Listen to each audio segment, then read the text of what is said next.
Good afternoon, everyone. Hope you all are doing well and taking great care of yourselves. Isn't it interesting to note that Section 43B provides that certain expenditure will be allowed as deduction only if they are paid by the due date of filing return? Let's assume to be 31st of October.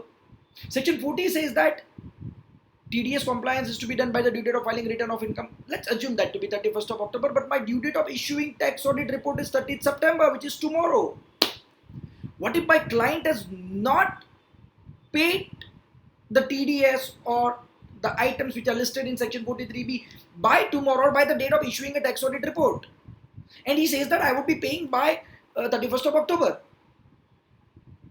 Am I supposed to declare the same as not paid in my tax audit report? The answer is yes, I am supposed to do that only. I am supposed to declare the same as not paid by the day or not paid in my tax audit report if they are actually not paid by the date of issuing a tax audit report.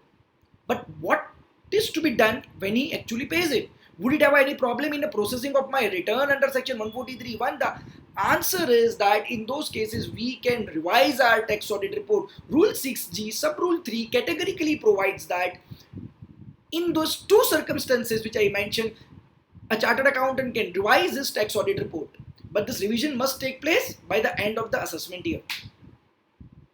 Now, let's go beyond that rule as well, because I have come across cases where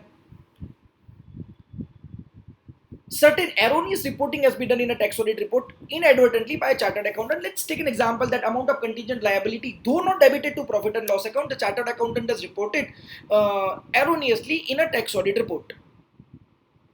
And because of that, when a return is being processed, they have disallowed that particular amount in the return of income, in the intimation particularly, and a huge amount is being created.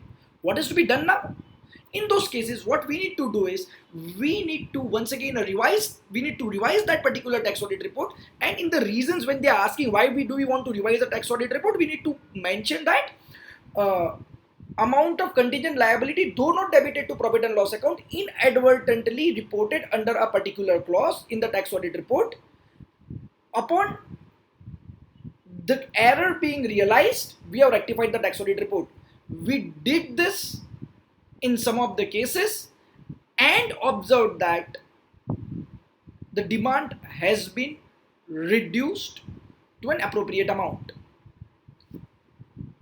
Even during the assessment proceedings, we have revised the tax audit report and we could get the assessment order passed, treating the returned income as assessed income. So if any such kind of error is being observed even at a later time, one can certainly revise tax audit report and the issue will be sorted. Friends, thank you very much for your great response on my YouTube channel.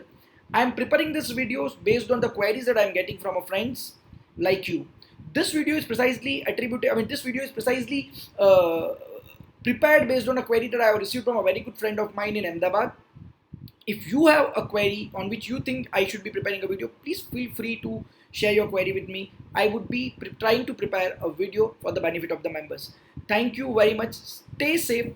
Take great care of yourself. Wishing you all a great festive season, great Navratri. Thank you very much.